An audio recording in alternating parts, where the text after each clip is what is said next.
The Merry Men by Robert Louis Stevenson. Chapter 1. Eileen Aros. It was a beautiful morning in the late July when I set forth on foot for the last time for Aros. A boat had put me ashore the night before at Grisapol.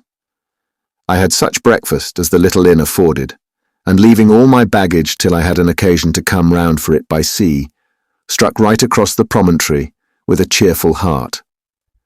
I was far from being a native of these parts, springing as I did from an unmixed lowland stock, but an uncle of mine, Gordon Darnaway, after a poor, rough youth and some years at sea, had married a young wife in the islands. Mary MacLean she was called, the last of her family, and when she died in giving birth to a daughter, Eros, the sea-girt farm, had remained in his possession. It brought him in nothing but the means of life, as I was well aware. But he was a man whom ill fortune had pursued. He feared, cumbered as he was with the young child, to make a fresh adventure upon life, and remained in Aros, biting his nails at destiny.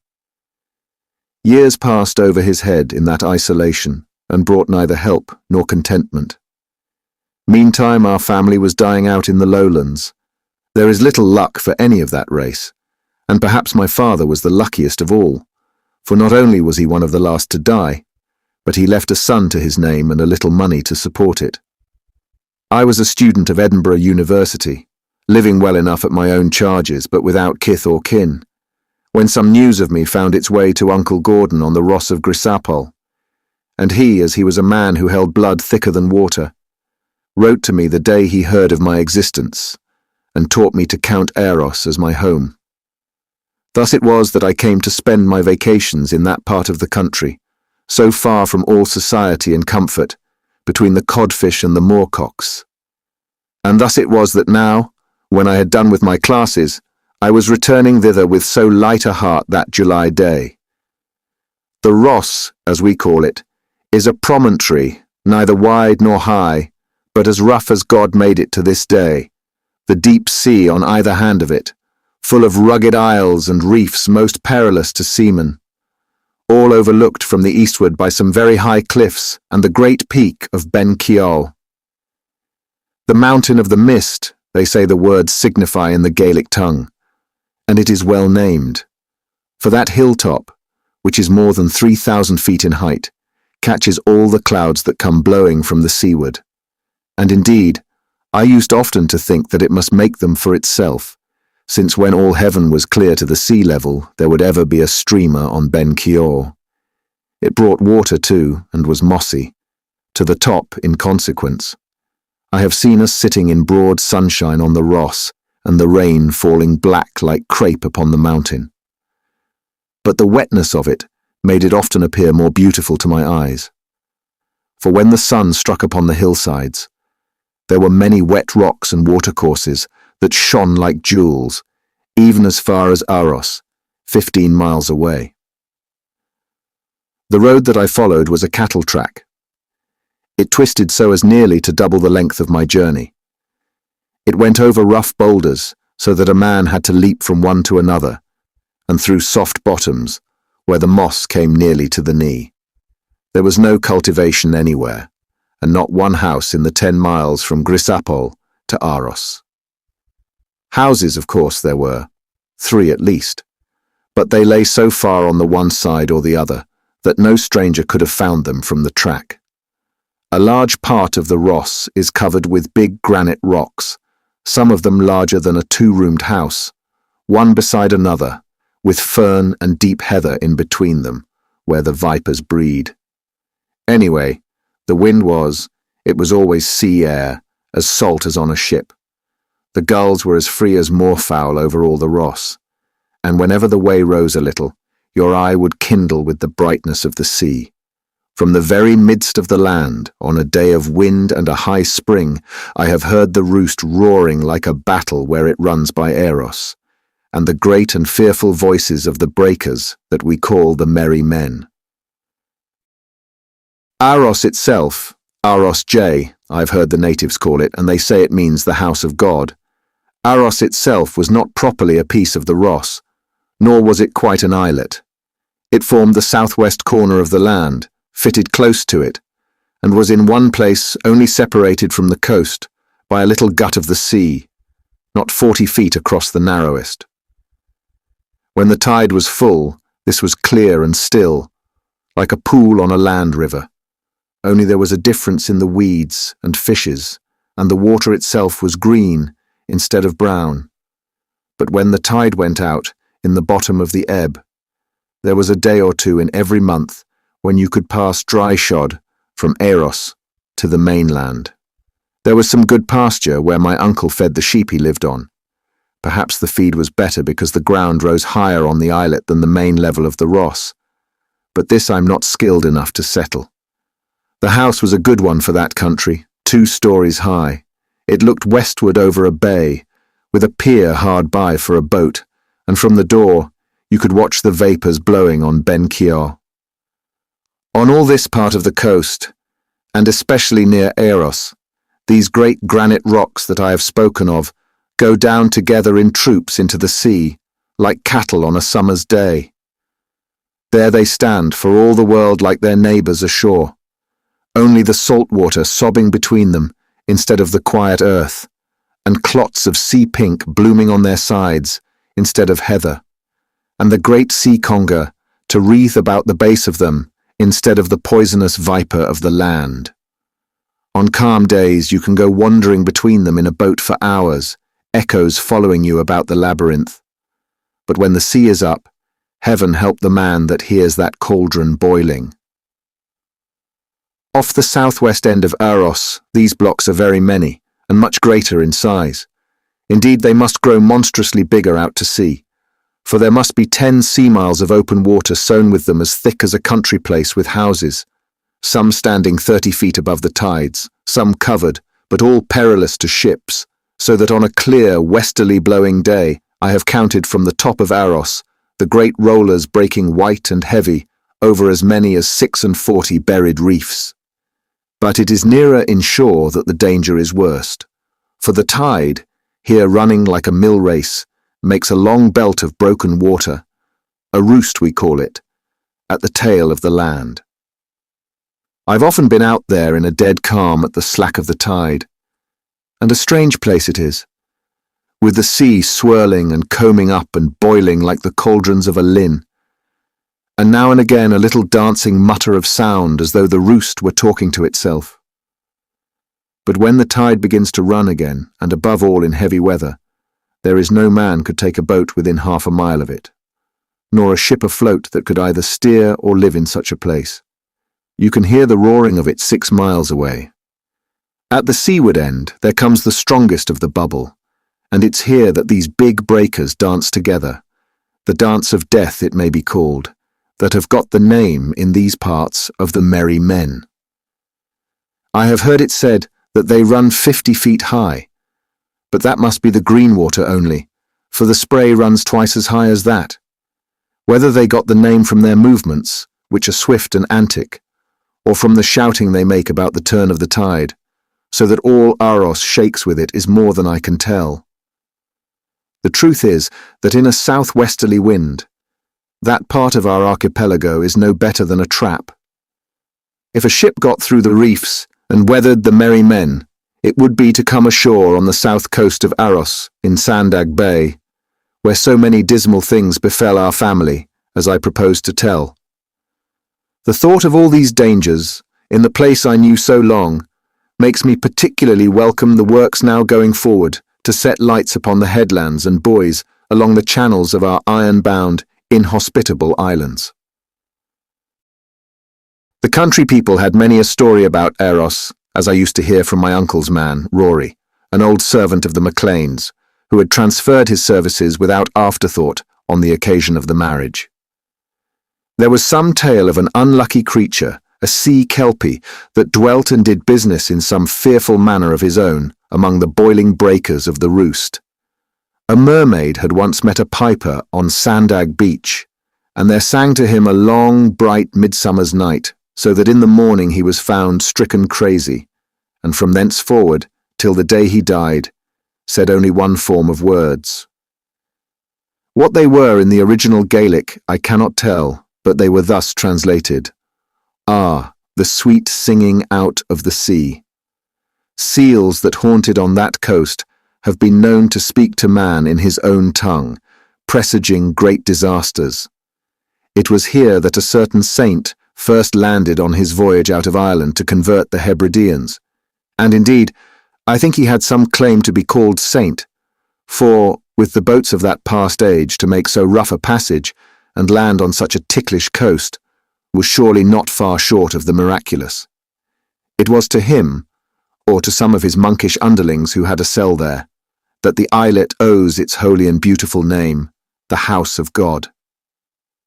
Among these old wives' stories, there was one which I was inclined to hear with more credulity. As I was told, in that tempest which scattered the ships of the Invincible Armada over all the north and west of Scotland, one great vessel came ashore on Aros, and before the eyes of some solitary people on a hilltop, went down in a moment with all hands, her colours flying even as she sank.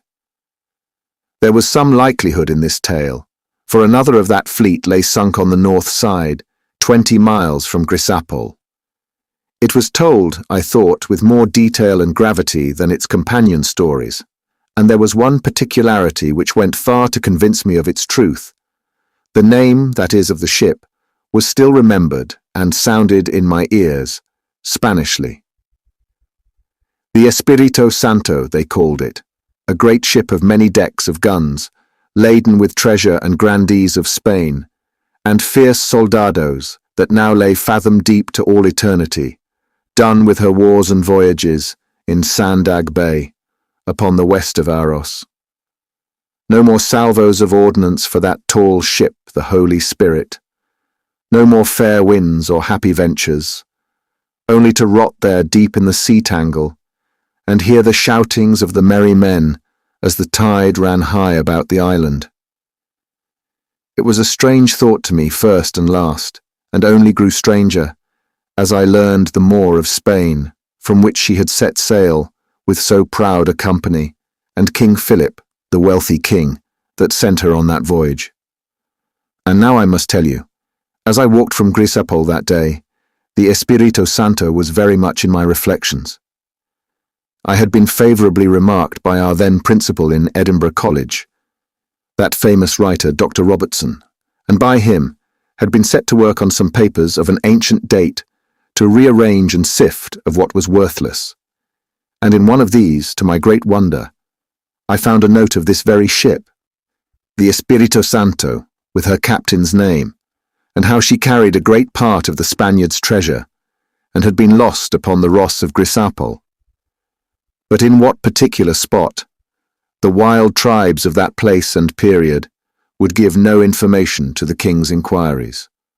Putting one thing with another, and taking our island tradition together with this note of old King Jamie's perquisitions after wealth, it had come strongly on my mind that the spot for which he sought in vain could be no other than the small bay of Sandag on my uncle's land. And being a fellow of a mechanical turn, I had ever since been plotting how to weigh that good ship up again, with all her ingots, ounces and doubloons, and bring back our house of Darnaway to its long-forgotten dignity and wealth. This was a design of which I soon had reason to repent. My mind was sharply turned on different reflections, and since I became the witness of a strange judgment of gods, the thought of dead men's treasures has been intolerable to my conscience. But even at that time I must acquit myself of sordid greed. For if I desired riches, it was not for their own sake, but for the sake of a person who was dear to my heart, my uncle's daughter, Mary Ellen. She had been educated well, and had been a time to school upon the mainland, which, poor girl, she would have been happier without.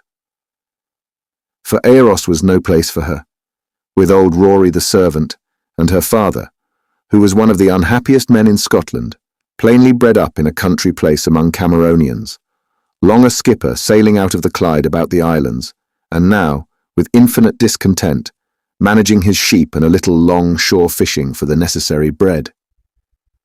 If it was sometimes weariful to me, Who was there but a month or two?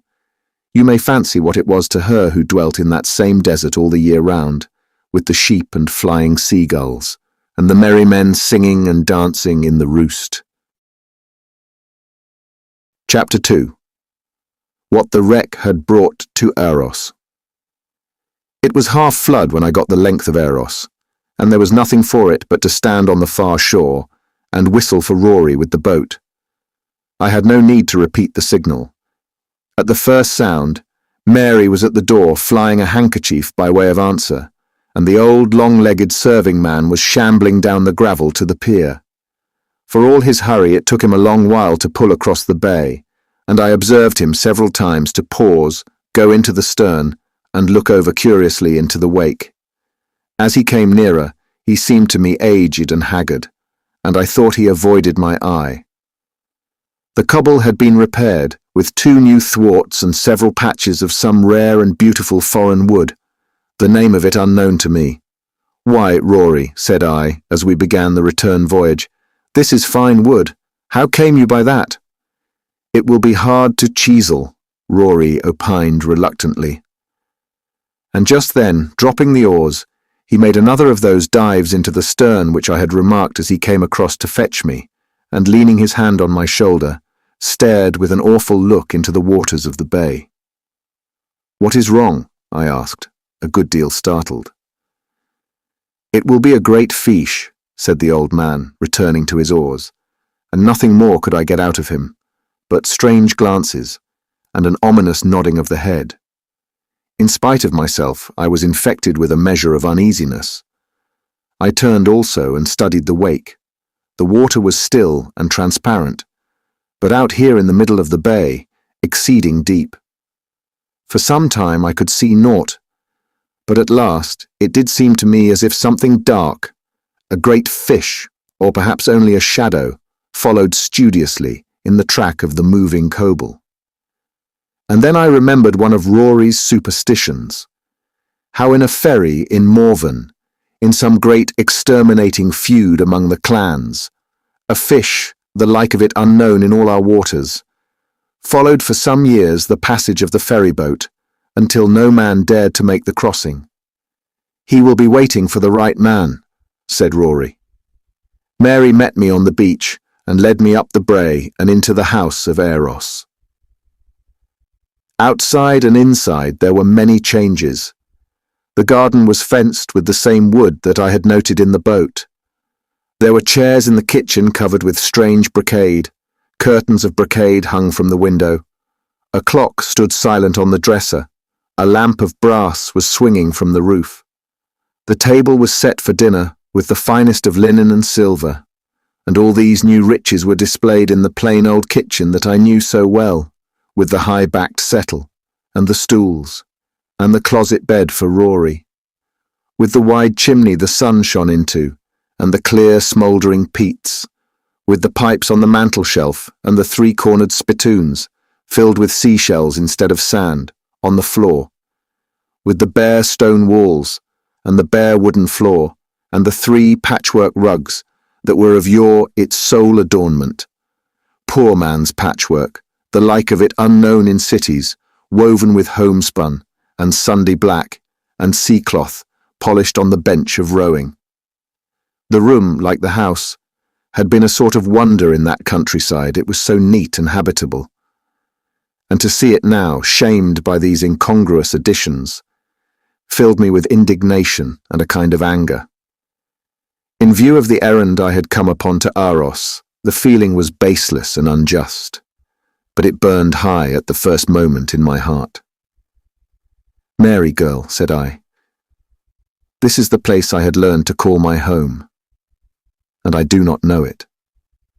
"It is my home by nature, not by the learning," she replied. "The place I was born, and the place I'm like to die in. And I neither like these changes, nor the way they came, nor that which came with them. I would have liked better, under God's pleasure, they had gone down into the sea, and the merry men were dancing on them now." Mary was always serious. It was perhaps the only trait that she shared with her father. but the tone with which she uttered these words was even graver than of custom. "Aye," said I feared it came by wreck, and that's by death. Yet when my father died, I took his goods without remorse." "Your father died a clean, straight death, as the folk say," said Mary. "True," I returned, "and a wreck is like a judgment. What was she called?" "They called her the Christana," said a voice behind me, and turning round, I saw my uncle standing in the doorway. He was a sour, small, bilious man, with a long face and very dark eyes, 56 years old, sound and active in body, and with an air somewhat between that of a shepherd and that of a man following the sea. He never laughed, that I heard, read long at the Bible, prayed much, like the Cameronians he had been brought up among, and indeed, in many ways, used to remind me of one of the hill preachers in the killing times before the Revolution. But he never got much comfort, nor even, as I used to think, much guidance by his piety. He had his black fits when he was afraid of hell, but he had led a rough life, to which he would look back with envy, and was still a rough, cold, gloomy man. As he came in at the door out of the sunlight, with his bonnet on his head and a pipe hanging in his buttonhole, he seemed, like Rory, to have grown older and paler. The lines were deeply ploughed upon his face, and the whites of his eyes were yellow, like old stained ivory, or the bones of the dead.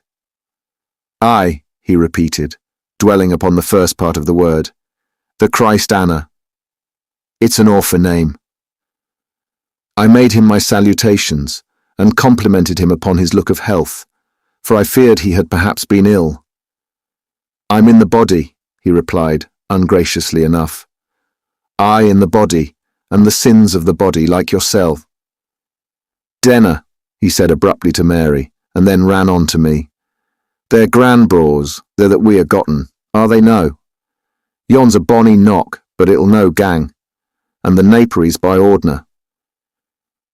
Bonny, Burnley bros, it's for the like of them folk sells the peace of God that passeth understanding. It's for the like of them, and maybe no even say muckle worth, folk daunten God to his face and burn in muckle hell. And it's for that reason the scripture calls them, as I read the passage, the accursed thing." "Mary, ye gursy," he interrupted himself to cry with some asperity. "What for hae ye no put out the twa candlesticks?" "Why should we need them at high noon?" she asked. But my uncle was not to be turned from his idea. "We'll brook them while we may," he said. And so 2 massive candlesticks of wrought silver were added to the table equipage, already so unsuited to that rough seaside farm. "She cam ashore February 10, about 10 at nicht," he went on to me. "There was nae wind, and a sair run a sea, and she was in the sook of the roost, as I jalouse. We had seen her a day, Rory and me, beaten to the wind. She wasn't a handy craft, I'm thinking, that Christana, for she would neither steer nor stay with them. A sair day they had of it, their hands was never aft the sheets, and it perishing cold, our cold to snore, and they would get a bit nip o' wind, and away again to pit the empty hope into them. Eh, man, but they had a sair day for the last ut. He would have had a prude heart that won ashore upon the back of that." "And we're all lost," I cried. "God help them." "Wisht," he said sternly. "Nane shall pray for the dead on my hearthstane." I disclaimed a popish sense for my ejaculation, and he seemed to accept my disclaimer with unusual facility, and ran on once more upon what had evidently become a favourite subject. "We found her in Sandag Bay, Rory and me, and all they braws in the inside of her. There's a kittle bit, ye see, about Sandag, whiles the sook rins strong for the merry men, and whiles again, when the tide's making hard and ye can hear the roost blowing at the far end of Eros, there comes a backspang of current straucht into Sandag Bay. Well, there's the thing that got the grip on the Christana. She but to have come in ramstam and stern for it, for the bows of her are aft and under, and the backside of her is clear at high water aneaps. But man, the dunt that she come doon wi' when she struck, Lord save us all. But it's an unco life to be a sailor, a cold, one chancy life. Money's the glyph I got myself in the great deep, and why the Lord should have made yon unco water is mair than ever I could win to understand. He made the vales and the pastures, the bonny green yard, the halesome canty land. And now they shout and sing to thee, for thou hast made them glad, as the Psalms say in the metrical version. Know that I would preen my faith to that clink neither, but it's bonny and easier to mind. Who go to sea in ships, they hate again, and in great waters trading be, within the deep these men God's works and his great wonders see. Well, it's easy saying say. Maybe Dorvit wasn't very weel acquaint with the sea. But troth, if it wasn't prentit in the Bible, I wad whiles be tempit to think it wasn't the Lord, but the muckle, black deil that made the sea. There's nothing good comes oot o' it but the fish, and the spectacle o' God riding on the tempest, to be sure, whilk would be what Dorvit was likely ettlin' at. But man, they were sair wonders that God showed to the Christ Anna. Wonders do I call them, judgments rather, judgments in the murk nicht among the dragons of the deep, and their souls, to think o' that, their souls, man, may be no prepared. The sea, a muckle yet to hell. I observed, as my uncle spoke, that his voice was unnaturally moved, and his manner unwontedly demonstrative. He leaned forward at these last words, for example, and touched me on the knee with his spread fingers, looking up into my face with a certain pallor, and I could see that his eyes shone with a deep-seated fire, and that the lines about his mouth were drawn and tremulous. Even the entrance of Rory, and the beginning of our meal, did not detach him from his train of thought beyond a moment. He condescended indeed to ask me some questions as to my success at college, but I thought it was with half his mind. And even in his extempore grace, which was, as usual, long and wandering, I could find the trace of his preoccupation, praying, as he did, that God would remember in mercy fower pure, feckless, fiddling, sinful creatures here by their lee lane beside the great and dowie waters. Soon there came an interchange of speeches between him and Rory. "Was it there?" asked my uncle. "Ooh, aye," said Rory. I observed that they both spoke in a manner of aside, and with some show of embarrassment, and that Mary herself appeared to colour and look down on her plate. Partly to show my knowledge and so relieve the party from an awkward strain, partly because I was curious, I pursued the subject. "You mean the fish?" I asked. "Whatten fish?" cried my uncle. "Fish, quoey, fish! You're e'en a fur of fatness, man. Your haid dozened wi' carnal leer. Fish! It's a bogle!" He spoke with great vehemence, as though angry, and perhaps I was not very willing to be put down so shortly, for young men are disputatious. At least I remember I retorted hotly, crying out upon childish superstitions. "And ye come frae the college?" sneered Uncle Gordon. "God kens what they learn folk there. It's no muckle service anyway. Do ye think, man, that there's naething in a yon sort wilderness o' a world ut was there, with the sea grasses growing, and the sea beasts fecting, and the sun glinting down into it day by day? Nah, the sea's like the land, but fearsomer. If there's folk ashore, there's folk in the sea, dead they may be, but they're folk whatever. And as for deals, there's nane that's like the sea deals. There's no sea muckle harm in the land deals, when as said and done. Lang syne, when I was a callant in the south country, I mind there was an old bald bogle in the peewee moss. I got a glisk of him mysel, sitting on his hunkers in a hag, as grey's a tombstane, and truth, he was a fearsome like tade. But he steered naebody. Nae duped, if ane that was a reprobate, and the Lord hated, had gained by there wi' his sin still upon his stomach, nae duped the creature would have looped upon the likes of him. But there's deals in the deep sea would yoke on a communicant. Eh, sirs, if ye had gained doon with the poor lads in the Christ Anna, ye would ken by now the mercy of the seas. If ye had sailed it for as lang as me, ye would hate the thocht of it as I do. If ye had but used the e'en God gave ye, ye would have learned the wickedness of that false, sort, cold, bullering creature, and of all that's in it by the Lord's permission. Labsters and partons, and sick-like, howking in the dade, muckle gutsy blowing whales, and fish, the hale clan of them, cold-wamed, blind-eyed, uncanny felies. "Oh, sirs," he cried, the horror of the sea." We were all somewhat staggered by this outburst, and the speaker himself, after that last hoarse apostrophe, appeared to sink gloomily into his own thoughts. But Rory, who was greedy of superstitious lore, recalled him to the subject by a question. "You will not ever have seen a teevil of the sea?" he asked. "No, clearly," replied the other. "I misduped if a mere man could see ane clearly and continue in the body. I ha' sailed with a lad, they called him Sandy Gabart. He saw ane sure enough, and sure enough it was the end of him. We were 7 days up for the Clyde, a sair what we had, gone north with seeds and braws and things for the MacLeod.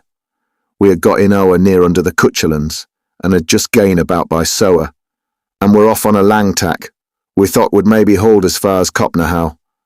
I mind the nicked wheel, a moon smored wi' mist, a fine gone breeze upon the water, but no steady, and what nane of us lick it to hear, anither wund girl in our hide. Among they fearsome, old Stane Craigs of the Cuchulans. Wheel, Sandy was for it with the jib sheet. We couldna see him for the mainsail, that had just begun to draw, when her at ance he gied a skirl I luffed for my life. For I thocht we were ower near Soa. But nah, it wasna that, it was poor Sandy Gabart's deed scray, or near hand, for he was deed in half an hour. At he could tell was that a sea deal, or sea bogle, or sea spenster, or sick-like, had clum up by the bowsprit, and gin him a cold, uncanny look. An, or the life was utter Sandy's body. We kent weel what the thing betokened, and why the wand girled in the taps of the Cuchulans. For doon it cam, a wand do I call it, it was the wand of the Lord's anger, and all that nicht we foucht like men demented, and the nice that we kenned we were ashore in Loch Uskiver, and the cocks were crowing in Benbecula. It will have been a merman, Rory said. A merman, screamed my uncle with immeasurable scorn. Old wives' clavers, there's nae sick things as mermen. But what was the creature like? I asked. What like was it?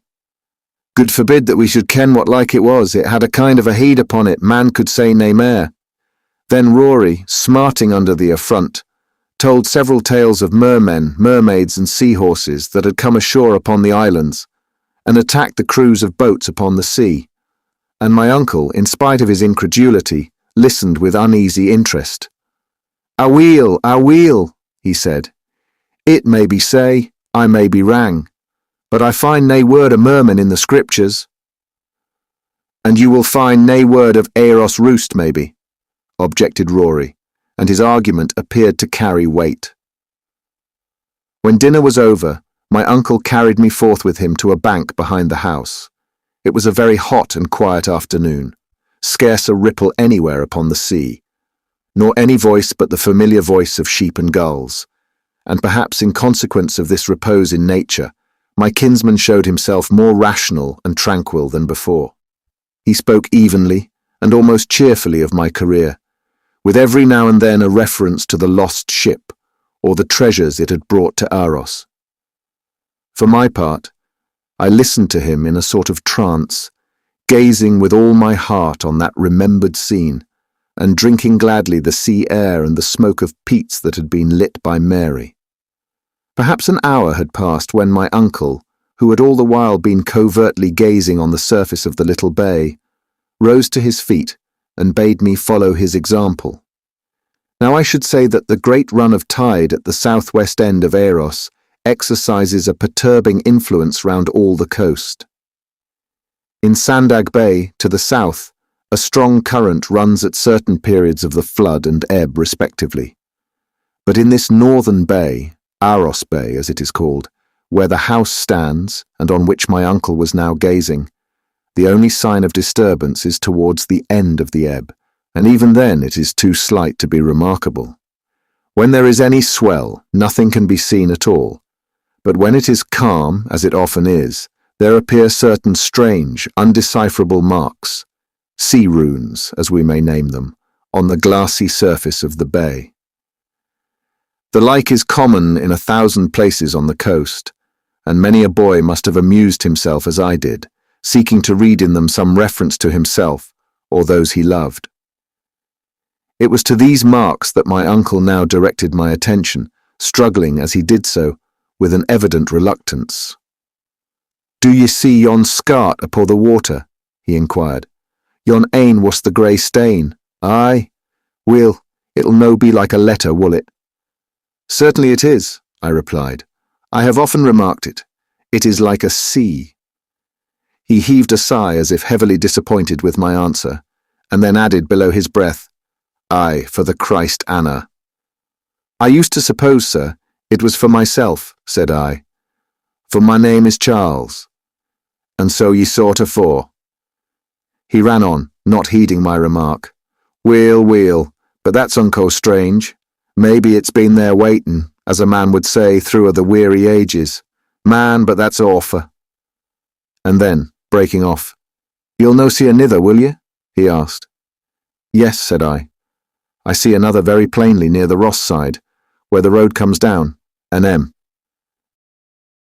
"An M," he repeated, very low, and then again after another pause. "And what would you make of that?" he inquired. "I had always thought it to mean Mary, sir," I answered, growing somewhat red, convinced as I was in my own mind that I was on the threshold of a decisive explanation. But we were each following his own train of thought to the exclusion of the others. My uncle once more paid no attention to my words, only hung his head and held his peace, and I might have been led to fancy that he had not heard me, if his next speech had not contained a kind of echo from my own.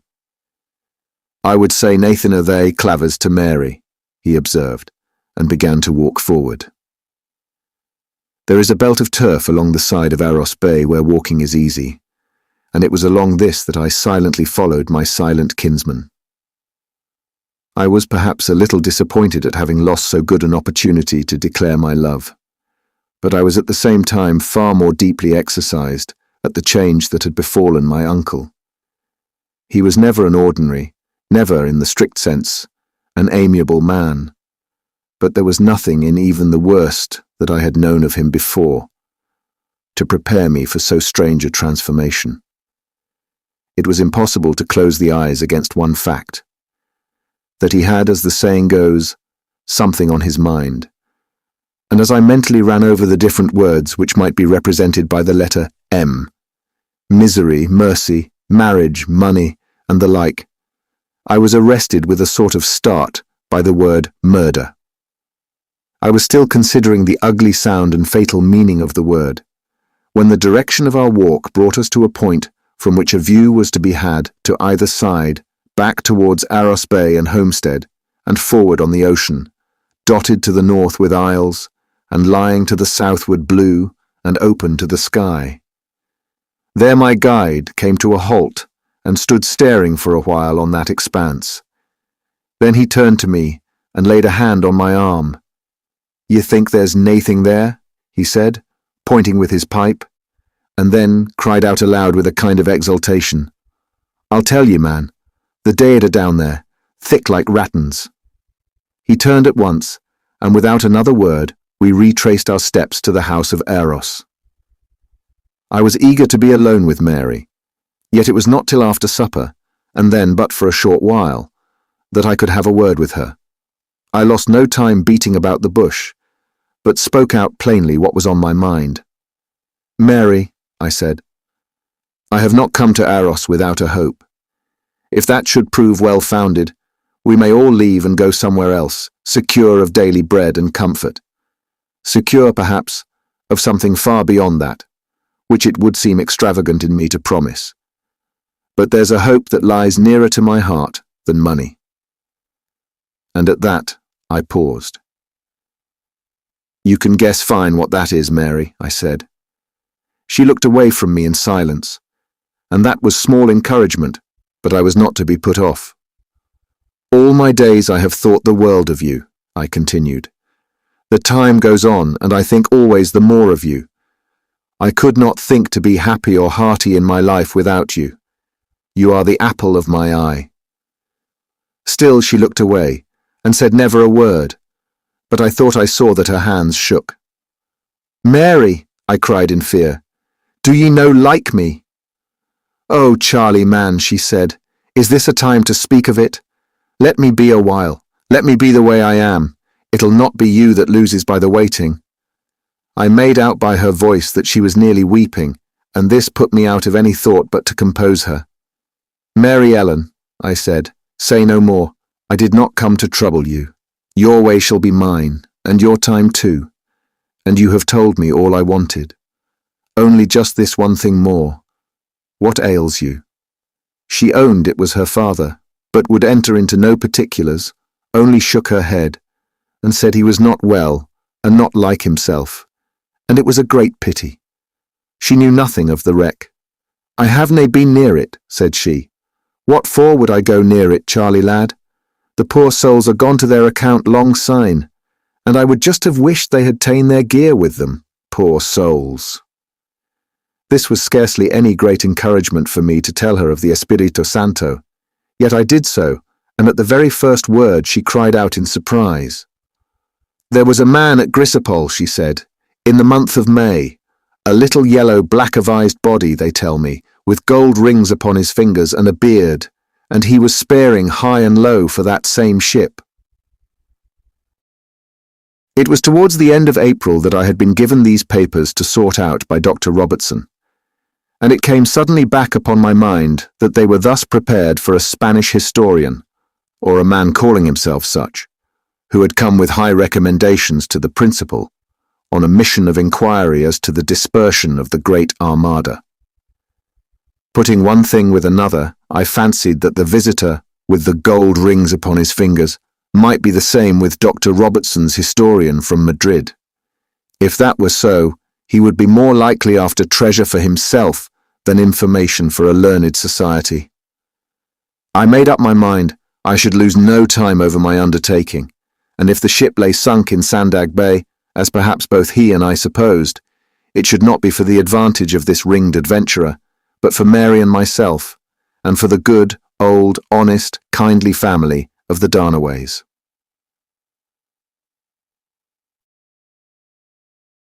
Chapter 3. Land and Sea in Sandag Bay. I was early afoot next morning, and as soon as I had a bite to eat, set forth upon a tour of exploration. Something in my heart distinctly told me that I should find the ship of the Armada, and although I did not give way entirely to such hopeful thoughts, I was still very light in spirits and walked upon air. Aros is a very rough islet, its surface strewn with great rocks and shaggy with fern and heather, and my way lay almost north and south across the highest knoll, and though the whole distance was inside of 2 miles, it took more time and exertion than 4 upon a level road. Upon the summit I paused. Although not very high, not 300 feet as I think, it yet outtops all the neighbouring lowlands of the Ross, and commands a great view of sea and islands. The sun, which had been up some time, was already hot upon my neck. The air was listless and thundery, although purely clear. Away over the northwest, where the isles lie thickliest congregated, some 6 small and ragged clouds hung together in a covey, and the head of Ben Kiar wore not merely a few streamers, but a solid hood of vapour. There was a threat in the weather. The sea, it is true, was smooth like glass. Even the roost was but a seam on that wide mirror, and the merry men no more than caps of foam. But to my eye and ear, so long familiar with these places, the sea also seemed to lie uneasily. A sound of it, like a long sigh, mounted to me where I stood. And quiet as it was, the roost itself appeared to be revolving mischief. For I ought to say that all we dwellers in these parts attributed, if not prescience, at least a quality of warning, to that strange and dangerous creature of the tides. I hurried on then, with the greater speed, and had soon descended the slope of Aros to the part that we call Sandag Bay. It is a pretty large piece of water compared with the size of the isle, well sheltered from all but the prevailing wind, sandy and shoal and bounded by low sandhills to the west, but to the eastward lying several fathoms deep along a ledge of rocks. It is upon that side that, at a certain time each flood, the current mentioned by my uncle sets so strong into the bay. A little later, when the roost begins to work higher, an undertow runs still more strongly in the reverse direction. And it is the action of this last, as I suppose, that has scoured that part so deep. Nothing is to be seen out of Sandag Bay but one small segment of the horizon, and, in heavy weather, the breakers flying high over a deep-sea reef. From halfway down the hill, I had perceived the wreck of February last, a brig of considerable tonnage, lying, with her back broken, high and dry on the east corner of the sands, and I was making directly towards it, and already almost on the margin of the turf, when my eyes were suddenly arrested by a spot, cleared of fern and heather, and marked by one of those long, low, and almost human-looking mounds that we see so commonly in graveyards. I stopped like a man shot. Nothing had been said to me of any dead man or interment on the island. Rory, Mary, and my uncle had all equally held their peace. Of her, at least, I was certain that she must be ignorant, and yet here, before my eyes, was proof indubitable of the fact. Here was a grave, and I had to ask myself, with a chill, what manner of man lay there in his last sleep, awaiting the signal of the Lord in that solitary, sea-beat resting place. My mind supplied no answer but what I feared to entertain. Shipwrecked, at least, he must have been.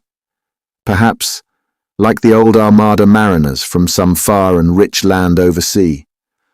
Or perhaps one of my own race, perishing within eyesight of the smoke of home. I stood a while uncovered by his side, and I could have desired that it had lain in our religion to put up some prayer for that unhappy stranger, or in the old classic way, outwardly to honour his misfortune. I knew, although his bones lay there, a part of Aros, till the trumpet sounded, his imperishable soul was forth and far away, among the raptures of the everlasting Sabbath or the pangs of hell, and yet my mind misgave me even with a fear that perhaps he was near me where I stood, guarding his sepulchre and lingering on the scene of his unhappy fate. Certainly it was with a spirit somewhat overshadowed that I turned away from the grave to the hardly less melancholy spectacle of the wreck. Her stem was above the first arc of the flood. She was broken in two a little abaft the foremast, though indeed she had none, both masts having broken short in her disaster, and as the pitch of the beach was very sharp and sudden, and the bows lay many feet below the stern, the fracture gaped widely open, and you could see right through her poor hull upon the farther side. Her name was much defaced, and I could not make out clearly whether she was called Christiania, after the Norwegian city, or Christiana, after the good woman, Christian's wife, in that old book, The Pilgrim's Progress. By her build she was a foreign ship, but I was not certain of her nationality. She had been painted green, but the colour was faded and weathered, and the paint peeling off in strips. The wreck of the mainmast lay alongside, half buried in sand. She was a forlorn sight, indeed, and I could not look without emotion at the bits of rope that still hung about her, so often handled of yore by shouting seamen, or the little scuttle where they had passed up and down to their affairs, or that poor noseless angel of a figurehead that had dipped into so many running billows. I do not know whether it came most from the ship or from the grave, but I fell into some melancholy scruples as I stood there, leaning with one hand against the battered timbers. The homelessness of men, and even of inanimate vessels, cast away upon strange shores, came strongly in upon my mind. To make a profit of such pitiful misadventures seemed an unmanly and a sordid act, and I began to think of my then quest as of something sacrilegious in its nature. But when I remembered Mary, I took heart again, My uncle would never consent to an imprudent marriage, nor would she, as I was persuaded, wed without his full approval. It behoved me, then, to be up and doing for my wife, and I thought with a laugh how long it was since that great sea castle, the Espirito Santo, had left her bones in Sandag Bay, and how weak it would be to consider rights so long extinguished and misfortune so long forgotten in the process of time. I had my theory of where to seek for her remains. The set of the current and the soundings both pointed to the east side of the bay under the ledge of rocks. If she had been lost in Sandag Bay, and if, after these centuries, any portion of her held together, it was there that I should find it.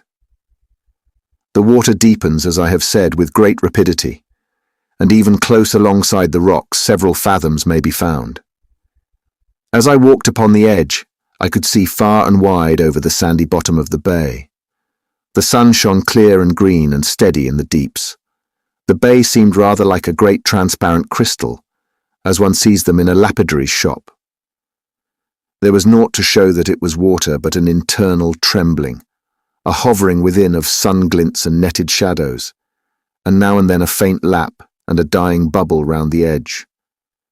The shadows of the rocks lay out for some distance at their feet, so that my own shadow, moving, pausing, and stooping on the top of that, reached sometimes half across the bay.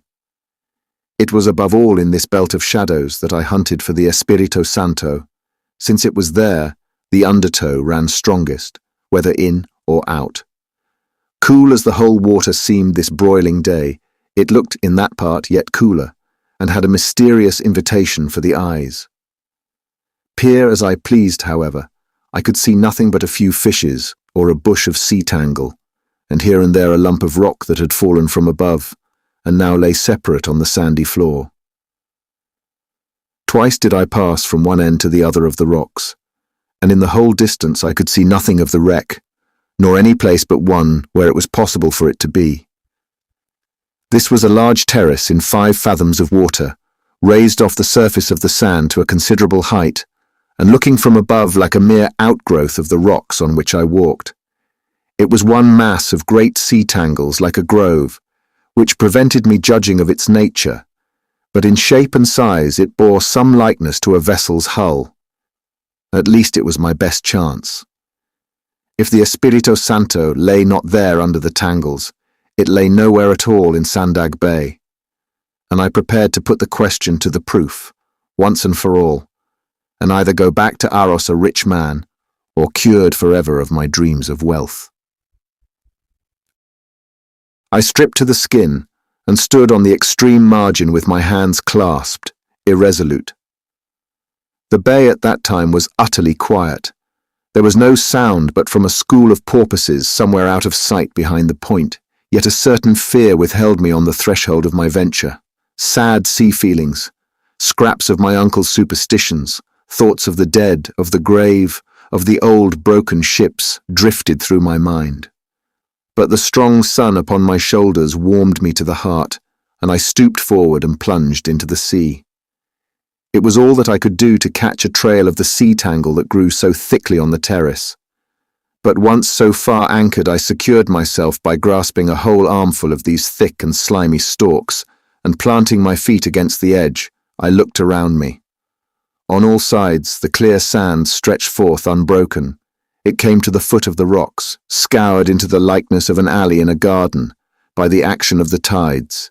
And before me, for as far as I could see, nothing was visible but the same many-folded sand upon the sun-bright bottom of the bay. Yet the terrace to which I was then holding was as thick with strong sea growths as a tuft of heather, and the cliff from which it bulged hung draped below the waterline with brown lianas. In this complexity of forms, all swaying together in the current, things were hard to be distinguished, and I was still uncertain whether my feet were pressed upon the natural rock or upon the timbers of the Armada treasure ship, when the whole tuft of tangle came away in my hand, and in an instant I was on the surface, and the shores of the bay and the bright water swam before my eyes in a glory of crimson. I clambered back upon the rocks and threw the plant of tangle at my feet. Something at the same moment rang sharply, like a falling coin. I stooped, and there, sure enough, crusted with the red rust, there lay an iron shoe buckle. The sight of this poor human relic thrilled me to the heart, but not with hope nor fear, only with a desolate melancholy. I held it in my hand, and the thought of its owner appeared before me like the presence of an actual man. His weather-beaten face, his sailor's hands, his sea voice hoarse with singing at the capstan, the very foot that had once worn that buckle and trod so much along the swerving decks. The whole human fact of him, as a creature like myself, with hair and blood and seeing eyes, haunted me in that sunny, solitary place, not like a spectre but like some friend whom I had basely injured. Was the great treasure ship indeed below there, with her guns and chain and treasure as she had sailed from Spain, her decks a garden for the seaweed, her cabin a breeding place for fish, soundless but for the dredging water, motionless but for the waving of the tangle upon her battlements, that old populous sea-riding castle, now a reef in Sandag Bay? Or, as I thought it likelier, was this a waif from the disaster of the foreign brig? Was this shoe-buckle bought but the other day and worn by a man of my own period in the world's history, hearing the same news from day to day, thinking the same thoughts, praying, perhaps, in the same temple with myself? However it was, I was assailed with dreary thoughts. My uncle's words, "The dead are down there," echoed in my ears, and though I determined to dive once more, it was with a strong repugnance that I stepped forward to the margin of the rocks. A great change passed at that moment over the appearance of the bay. It was no more that clear, visible interior, like a house roofed with glass, where the green submarine sunshine slept so stilly. A breeze, I suppose, had floored the surface, and a sort of trouble and blackness filled its bosom, where flashes of light and clouds of shadow tossed confusedly together. Even the terrace below obscurely rocked and quivered. It seemed a graver thing to venture on this place of ambushes, and when I leaped into the sea the second time, it was with a quaking in my soul. I secured myself as at first, and groped among the waving tangle. All that met my touch was cold and soft and gluey. The thicket was alive with crabs and lobsters, trundling to and fro lopsidedly, and I had to harden my heart against the horror of their carrion neighborhood. On all sides I could feel the grain and the clefts of hard, living stone. No planks, no iron, not a sign of any wreck. The Espirito Santo was not there. I remember I had almost a sense of relief in my disappointment, and I was about ready to leave go, when something happened that sent me to the surface with my heart in my mouth. I had already stayed somewhat late over my explorations. The current was freshening with the change of the tide, and Sandag Bay was no longer a safe place for a single swimmer. Well, just at the last moment there came a sudden flush of current, dredging through the tangles like a wave. I lost one hold, was flung sprawling on my side, and instinctively grasping for a fresh support, my fingers closed on something hard and cold. I think I knew at that moment what it was. At least I instantly left hold of the tangle, leapt for the surface, and clambered out next moment on the friendly rocks, with the bone of a man's leg in my grasp. Mankind is a material creature, slow to think and dull to perceive connections. The grave, the wreck of the brig, and the rusty shoe-buckle were surely plain advertisements. A child might have read their dismal story. And yet, it was not until I touched that actual piece of mankind that the full horror of the charnel ocean burst upon my spirit. I laid the bone beside the buckle, picked up my clothes, and ran as I was along the rocks towards the human shore. I could not be far enough from the spot.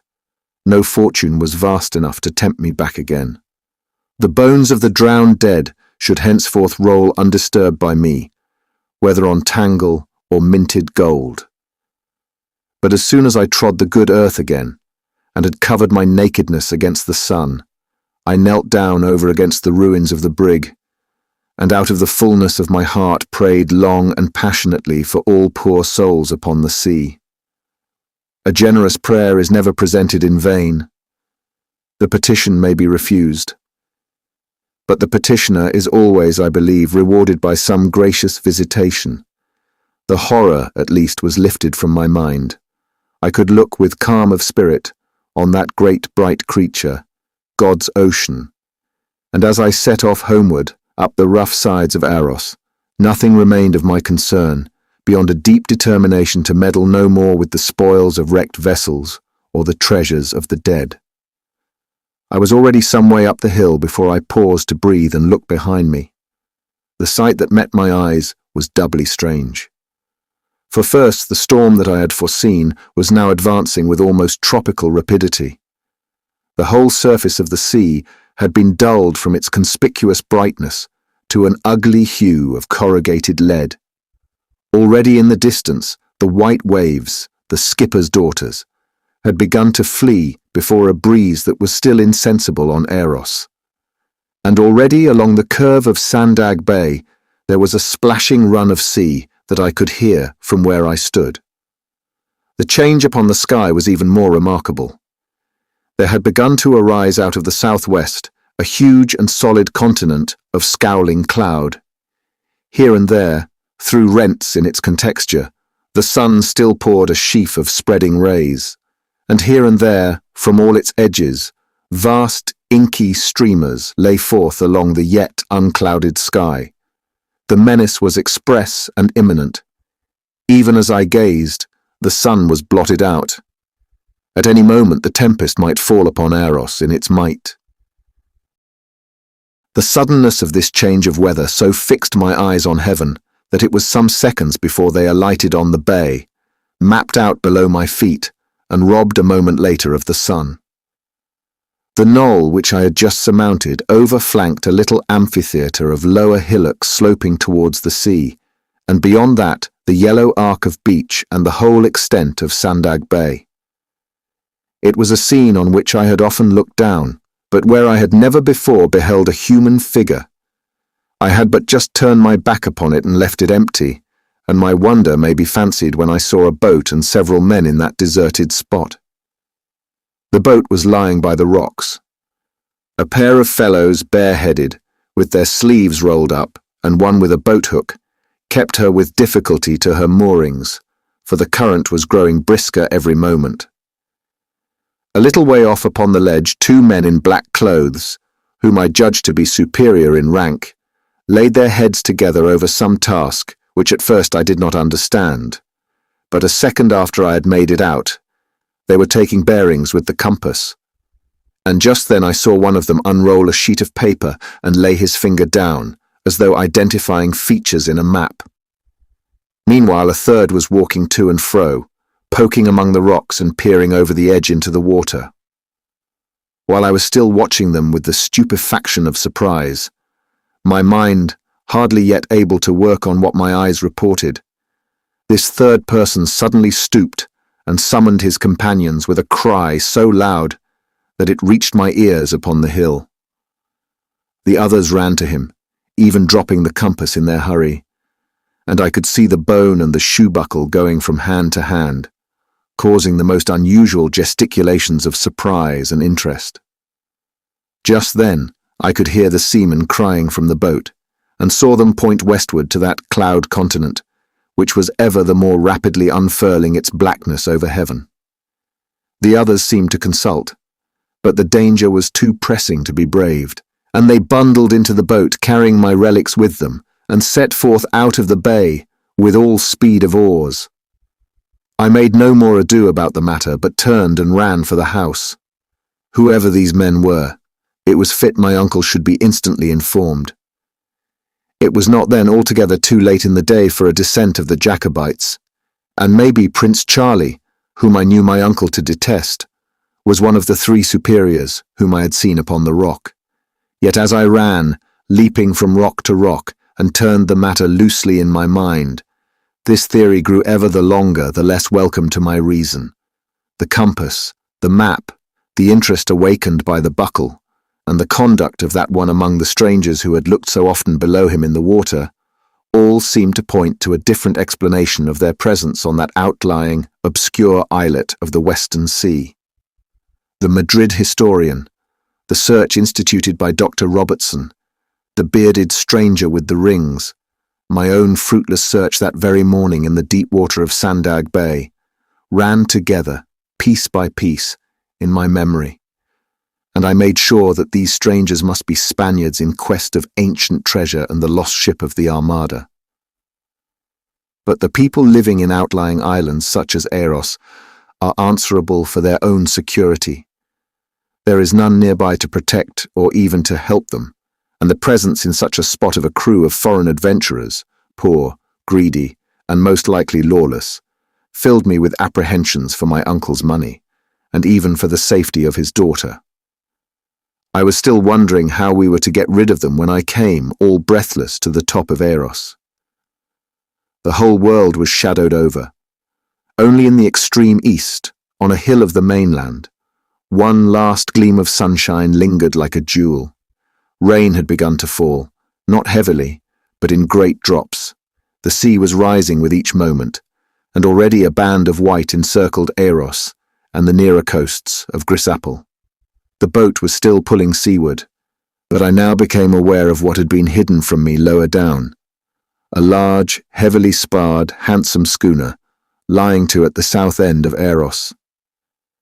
Since I had not seen her in the morning when I had looked around so closely at the signs of the weather, and upon these lone waters where a sail was rarely visible, it was clear she must have lain last night behind the uninhabited island Gore, and this proved conclusively that she was manned by strangers to our coast, for that anchorage, though good enough to look at, is little better than a trap for ships.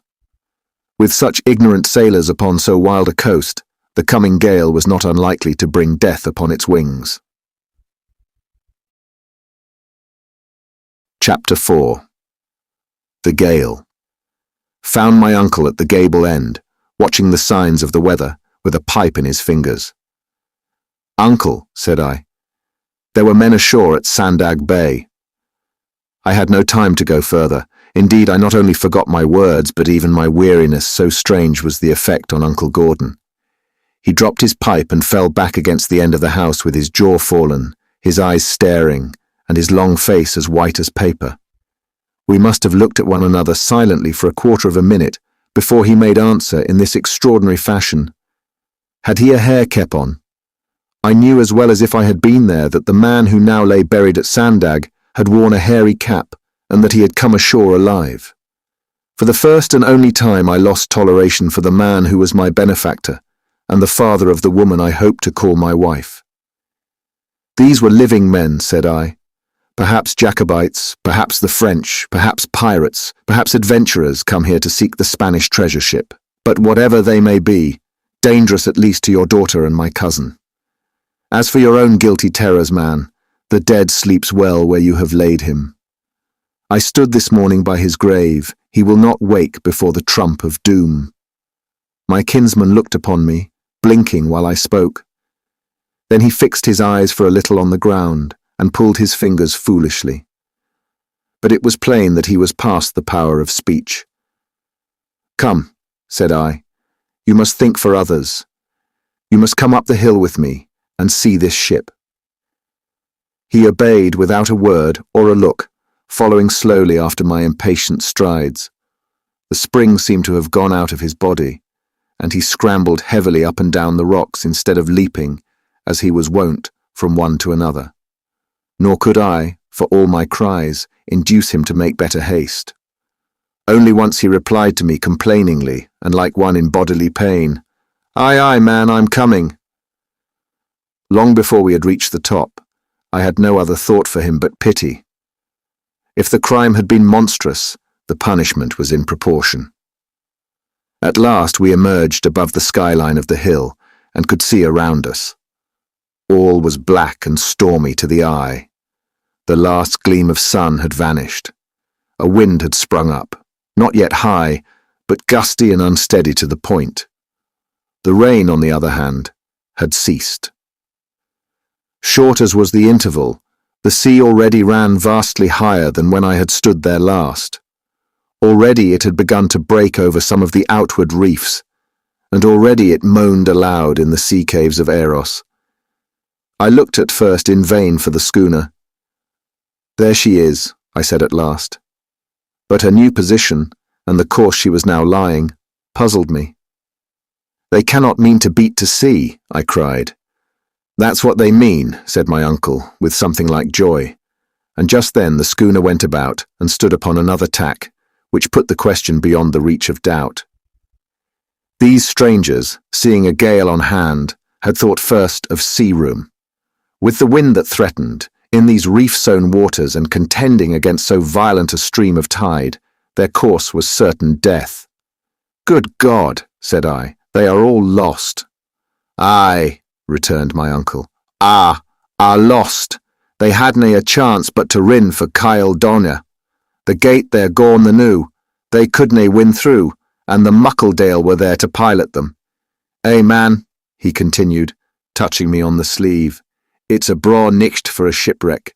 TWA in a 12-month. Eh, but the merry men'll dance bonny." I looked at him, and it was then that I began to fancy him no longer in his right mind. He was peering up to me, as if for sympathy, a timid joy in his eyes. All that had passed between us was already forgotten in the prospect of this fresh disaster.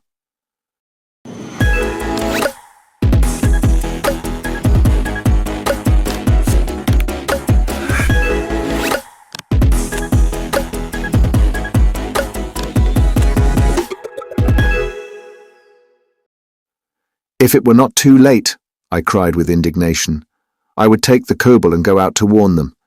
"Nah," he protested, "ye maunay interfere. Ye maunay medic with the like o' that.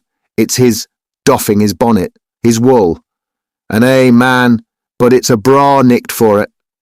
Something like fear began to creep into my soul, and reminding him that I had not yet dined, I proposed we should return to the house. But no, nothing would tear him from his place of outlook. "I mun see the hail thing, man, churly," he explained, and then as the schooner went about a second time, but they han'll her bonny," he cried. "The Christ Anna was nathin to this." Already the men on board the schooner must have begun to realize some part, but not yet the 20th of the dangers that environed their doomed ship. At every lull of the capricious wind, they must have seen how fast the current swept them back. Each tack was made shorter, as they saw how little it prevailed. Every moment the rising swell began to boom and foam upon another sunken reef, and ever and again a breaker would fall in sounding ruin under the very bows of her, and the brown reef and streaming tangle appear in the hollow of the wave. I tell you, they had to stand to their tackle. There was no idle man aboard that ship, God knows. It was upon the progress of a scene so horrible to any human-hearted man that my misguided uncle now poured and gloated like a connoisseur. As I turned to go down the hill, he was lying on his belly on the summit, with his hands stretched forth and clutching in the heather. He seemed rejuvenated, mind and body. When I got back to the house already dismally affected, I was still more sadly downcast at the sight of Mary. She had her sleeves rolled up over her strong arms and was quietly making bread. I got a bannock from the dresser and sat down to eat it in silence. "Are ye wearied, lad?" she asked after a while. "I'm not so much wearied, Mary," I replied, getting on my feet, "as I am weary of delay, and perhaps of Eros too. You know me well enough to judge me fairly. Say what I like. Well, Mary, you may be sure of this. You had better be anywhere but here." "I'll be sure of one thing," she returned. "I'll be where my duty is." "You forget, you have a duty to yourself," I said. "Aye, man," she replied, pounding at the dough. "Will you have found that in the Bible now?" "Mary," I said solemnly, "you must not laugh at me just now. God knows I'm in no heart for laughing. If we could get your father with us, it would be best. But with him or without him, I want you far away from here, my girl, for your own sake and for mine, aye, and for your father's too. I want you far—" far away from here. I came with other thoughts. I came here as a man comes home. Now it is all changed, and I have no desire nor hope but to flee, for that's the word, flee, like a bird out of the fowler's snare, from this accursed island. She had stopped her work by this time. And do you think now, said she, do you think, now, I have neither eyes nor ears? Do ye think I have nae broken my heart to have these braws, as he calls them, God forgive him, thrown into the sea? Do ye think I've lived with him day in, day out, and not seen what you saw in an hour or two? No, she said. I know there's wrong in it. What wrong I neither know nor want to know. There was never an ill thing made better by meddling that I could hear of. But, my lad, you must never ask me to leave my father. While the breath is in his body, I'll be with him. And he's not long for here either. That I can tell you, Charlie. He's not long for here. The mark is on his brow, and better so, maybe better so. I was a while silent, not knowing what to say, and when I roused my head at last to speak, she got before me. Charlie, she said, what's right for me needna be right for you. There's sin upon this house and trouble. You are a stranger. Take your things upon your back and go your ways to better places and to better folk. And if you were ever minded to come back, though it were 20 years sin, you would find me waiting. Mary Ellen, I said, I asked you to be my wife, and you said as good as yes. That's done for good. Wherever you are, I am, as I shall answer to my God. As I said the words, the wind suddenly burst out raving, and then seemed to stand still and shudder round the house of Eros. It was the first squall or prologue of the coming tempest, and as we started and looked about us, we found that a gloom, like the approach of evening, had settled round the house. God pity all poor folks at sea, she said. We'll see no more of my father till the morrow's morning. And then she told me, as we sat by the fire and hearkened to the rising gusts, of how this change had fallen upon my uncle. All last winter he had been dark and fitful in his mind. Whenever the roost ran high, or, as Mary said, whenever the merry men were dancing, he would lie out for hours together on the head, if it were at night or on the top of Eros by day, watching the tumult of the sea and sweeping the horizon for a sail. After February the 10th, when the wealth-bringing wreck was cast ashore at Sandag, he had been at first unnaturally gay, and his excitement had never fallen in degree, but only changed in kind from dark to darker. He neglected his work and kept Rory idle. They two would speak together by the hour at the gable end, in guarded tones, and with an air of secrecy, and almost of guilt. And if she questioned either, as at first she sometimes did, her inquiries were put aside with confusion. Since Rory had first remarked the fish that hung about the ferry, his master had never set foot but once upon the mainland of the Ross. That once, it was in the height of the springs, he had passed dry-shod while the tide was out, but having lingered over long on the far side, found himself cut off from Eros by the returning waters. It was with a shriek of agony that he had leaped across the gut, and he had reached home thereafter in a fever fit of fear. A fear of the sea, a constant haunting thought of the sea, appeared in his talk and devotions and even in his looks when he was silent. Rory alone came into supper, but a little later my uncle appeared, took a bottle under his arm, put some bread in his pocket, and set forth again to his outlook, followed this time by Rory. I heard that the schooner was losing ground, but the crew were still fighting every inch with hopeless ingenuity and courage, and the news filled my mind with blackness. A little after sundown, the full fury of the gale broke forth, such a gale as I have never seen in summer, nor, seeing how swiftly it had come, even in winter. Mary and I sat in silence, the house quaking overhead, the tempest howling without, the fire between us sputtering with raindrops.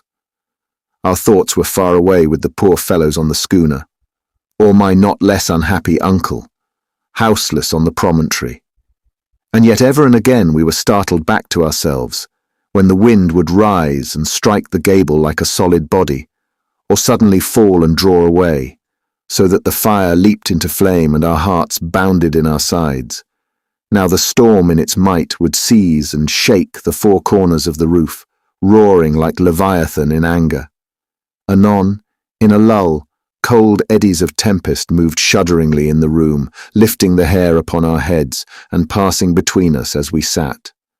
And again the wind would break forth in a chorus of melancholy sounds, hooting low in the chimney, wailing with flute-like softness round the house. It was perhaps 8 o'clock when Rory came in and pulled me mysteriously to the door.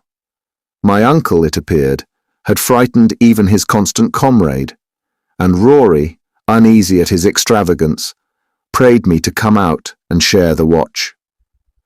I hastened to do as I was asked, the more readily as, what with fear and horror and the electrical tension of the night, I was myself restless and disposed for action.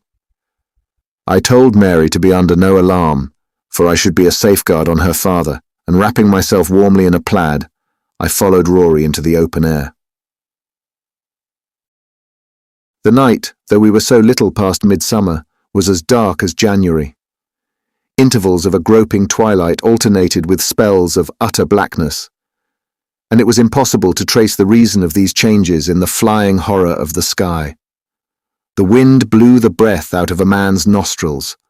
All heaven seemed to thunder overhead like one huge sail. And when there fell a momentary lull on Eros, we could hear the gusts dismally sweeping in the distance. Over all the lowlands of the Ross, the wind must have blown as fierce as on the open sea, and God only knows the uproar that was raging around the head of Ben Caer. Sheets of mingled spray and rain were driven in our faces. All round the Isle of Eros the surf, with an incessant hammering thunder, beat upon the reefs and beaches. Now louder in one place, now lower in another, like the combinations of orchestral music, the constant mass of sound was hardly varied for a moment. And loud above all this hurly-burly I could hear the changeful voices of the roost, and the intermittent roaring of the merry men. At that hour, there flashed into my mind the reason of the name that they were called. For the noise of them seemed almost mirthful, as it out-topped the other noises of the night, or if not mirthful, yet instinct with a portentous joviality. Nay, and it seemed even human. As when savage men have drunk away their reason, and discarding speech bawl together in their madness by the hour, so, to my ears, these deadly breakers shouted by Eros in the night. Arm in arm and staggering against the wind, Rory and I won every yard of ground with conscious effort. We slipped on the wet sod. We fell together sprawling on the rocks. Bruised, drenched, beaten, and breathless. It must have taken us near half an hour to get from the house down to the head that overlooks the roost. There, it seemed, was my uncle's favourite observatory. Right in the face of it, where the cliff is highest and most sheer, a hump of earth, like a parapet, makes a place of shelter from the common winds, where a man may sit in quiet and see the tide and the mad billows contending at his feet. As he might look down from the window of a house upon some street disturbance, so from this post he looks down upon the tumbling of the merry men. On such a night, of course, he peers upon a world of blackness, where the waters wheel and boil, where the waves joust together with the noise of an explosion, and the foam towers and vanishes in the twinkling of an eye. Never before had I seen the merry men thus violent. The fury, height, and transiency of their spoutings was a thing to be seen and not recounted. High over our heads on the cliff rose their white columns in the darkness, and the same instant, like phantoms, they were gone. Sometimes 3 at a time would thus aspire and vanish, sometimes a gust took them, and the spray would fall about us, heavy as a wave. And yet the spectacle was rather maddening in its levity than impressive by its force. Thought was beaten down by the confounding uproar. A gleeful vacancy possessed the brains of men, a state akin to madness, and I found myself at times following the dance of the merry men as it were a tune upon a jigging instrument. I first caught sight of my uncle when we were still some yards away in one of the flying glimpses of twilight that checkered the pitch darkness of the night. He was standing up behind the parapet, his head thrown back and the bottle to his mouth. As he put it down, he saw and recognized us with a toss of one band fleeringly above his head. "Has he been drinking?" shouted I to Rory. "He will aye be drunk when the wind blaws," returned Rory in the same high key, and it was all that I could do to hear him. "Then, was he so in February?" I inquired. Rory's eye was a cause of joy to me. The murder, then, had not sprung in cold blood from calculation. It was an act of madness no more to be condemned than to be pardoned. My uncle was a dangerous madman, if you will, but he was not cruel and base as I had feared. Yet what a scene for a carouse, what an incredible vice was this that the poor man had chosen. I have always thought drunkenness a wild and almost fearful pleasure, rather demoniacal than human. But drunkenness, out here in the roaring blackness, on the edge of a cliff above that hell of waters, the man's head spinning like the roost, his foot tottering on the edge of death, his ear watching for the signs of shipwreck, surely that, if it were credible in anyone, was morally impossible in a man like my uncle, whose mind was set upon a damnatory creed and haunted by the darkest superstitions. Yet so it was, and as we reached the bight of shelter and could breathe again, I saw the man's eyes shining in the night with an unholy glimmer. "Hey, Charlie man, it's grand," he cried. "See to them," he continued, dragging me to the edge of the abyss from whence arose that deafening clamour and those clouds of spray. "See to them dancing, man, is that no wicked?" He pronounced the word with gusto, and I thought it suited with the scene. "They're yowling for Thon's schooner," he went on, his thin, insane voice clearly audible in the shelter of the bank, "and she's coming aye nearer, and nearer, and nearer, and they ken, the folk kens it, they ken weel it's by with them. Charlie, lad, they're all drunk in yon schooner, a dozened with drink. They were all drunk in the Christanna, at the hinder end. There's nane could droon at sea wanting the brandy. Hootawa, what do you ken?" with a sudden blast of anger. "I tell ye, it cannae be. They dawnny droon without it. Hey," holding out the bottle, "tak a saup." I was about to refuse, but Rory touched me as if in warning, and indeed I had already thought better of the movement. I took the bottle, therefore, and not only drank freely myself, but contrived to spill even more as I was doing so. It was pure spirit, and almost strangled me to swallow. My kinsman did not observe the loss, but once more throwing back his head, drained the remainder to the dregs. Then, with a loud laugh, he cast the bottle forth among the merry men, who seemed to leap up, shouting to receive it. "Hae, bairns!" he cried. "There's your hansel. Ye'll get bonnier nor that all morning." Suddenly, out in the black night before us, and not 200 yards away, we heard, at a moment when the wind was silent, the clear note of a human voice. Instantly the wind swept howling down upon the head, and the roost bellowed and churned and danced with a new fury. But we had heard the sound, and we knew, with agony, that this was the doomed ship now close on ruin, and that what we had heard was the voice of her master issuing his last command. Crouching together on the edge, we waited, straining every sense, for the inevitable end. It was long, however, and to us it seemed like ages, ere the schooner suddenly appeared for one brief instant, relieved against a tower of glimmering foam. I still see her reefed mainsail flapping loose, as the boom fell heavily across the deck. I still see the black outline of the hull, and still think I can distinguish the figure of a man stretched upon the tiller. Yet the whole sight we had of her passed swifter than lightning. The very wave that disclosed her fell burying her forever. The mingled cry of many voices at the point of death rose and was quenched in the roaring of the merry men. And with that, the tragedy was at an end. The strong ship, with all her gear, and the lamp perhaps still burning in the cabin, the lives of so many men, precious surely to others, dear at least as heaven to themselves, had all, in that one moment, gone down into the surging waters. They were gone like a dream, and the wind still ran and shouted, and the senseless waters in the roost still leaped and tumbled as before. How long we lay there together, we three, speechless and motionless, is more than I can tell, but it must have been for long.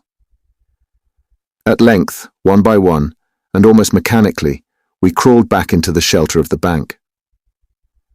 As I lay against the parapet, wholly wretched, and not entirely master of my mind, I could hear my kinsman maundering to himself in an altered and melancholy mood. Now he would repeat to himself with maudlin iteration, "Sic effect as they had! Sic a sair effect as they had! Poor lads, poor lads!" And anon he would bewail that all the gear was as gude's tint, because the ship had gone down among the merry men instead of stranding on the shore, and throughout the name, the Christ Anna, would come and go in his divagations, pronounced with shuddering awe. The storm all this time was rapidly abating. In half an hour the wind had fallen to a breeze, and the change was accompanied or caused by a heavy cold and plumping rain. I must then have fallen asleep, and when I came to myself, drenched, stiff, and unrefreshed, day had already broken, grey, wet, discomfortable day.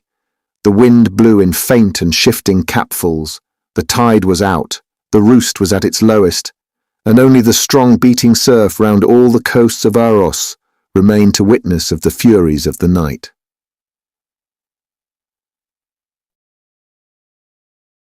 Chapter 5. A Man Out of the Sea.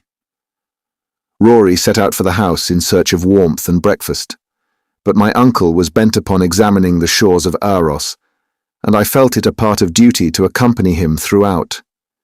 He was now docile and quiet, but tremulous and weak in mind and body, and it was with the eagerness of a child that he pursued his exploration. He climbed far down upon the rocks, on the beaches he pursued the retreating breakers. The merest broken plank or rag of cordage was a treasure in his eyes to be secured at the peril of his life. To see him, with weak and stumbling footsteps, expose himself to the pursuit of the surf, or the snares and pitfalls of the weedy rock, kept me in a perpetual terror. My arm was ready to support him. My hand clutched him by the skirt.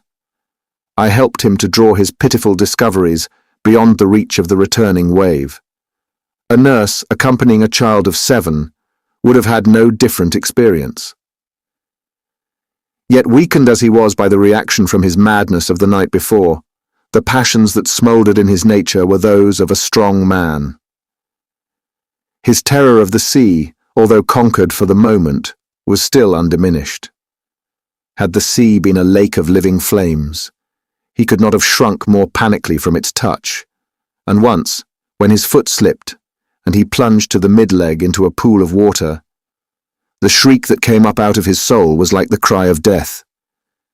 He sat still for a while, panting like a dog after that, but his desire for the spoils of shipwreck triumphed once more over his fears. Once more he tottered among the curded foam. Once more he crawled upon the rocks among the bursting bubbles. Once more his whole heart seemed to be set on driftwood, fit, if it was fit for anything, to throw upon the fire. Pleased as he was with what he found, he still incessantly grumbled at his ill fortune. "Aros," he said, "is no a place for Rex Ava, no Ava. Ah, the years I've dwelt here, this ain Max the second, and the best of the gear clean tint." "Uncle," said I, for we were now on a stretch of open sand, where there was nothing to divert his mind, "I saw you last night as I never thought to see you. You were drunk." Nah, he said, "no as bad as that.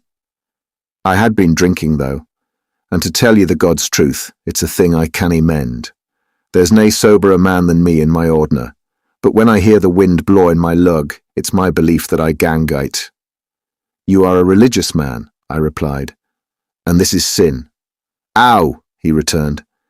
If it wasn't a sin, I dinna ken that I would care for it. You see, man, it's defiance. There's a sair spang of the old sin of the world in yon sea. It's an unchristian business at the best o' it. And whiles when it gets up, and the wind screes, the wind and her are a kind of sib, I'm thinking, and they merry men, the daft callants, blawing and lorchin, and poor souls in the dead thraws warstlin the leelang nicht for their bit ships, will it comes o'er me like a glamour. I'm a deal I kent. But I think nathing of the poor sailor lads. I'm with the sea, I'm just like ane o' her ain merry men. I thought I should touch him in a joint of his harness. I turned me towards the sea. The surf was running gaily, wave after wave, with their mains blowing behind them, riding one after another up the beach, towering, curving, falling one upon another on the trampled sand. Without, the salt air, the scared gulls, the widespread army of the sea chargers, neighing to each other, as they gathered together to the assault of Eros, and close before us, that line on the flat sands that, with all their number and their fury, they might never pass. Thus far shalt thou go, said I, and no farther.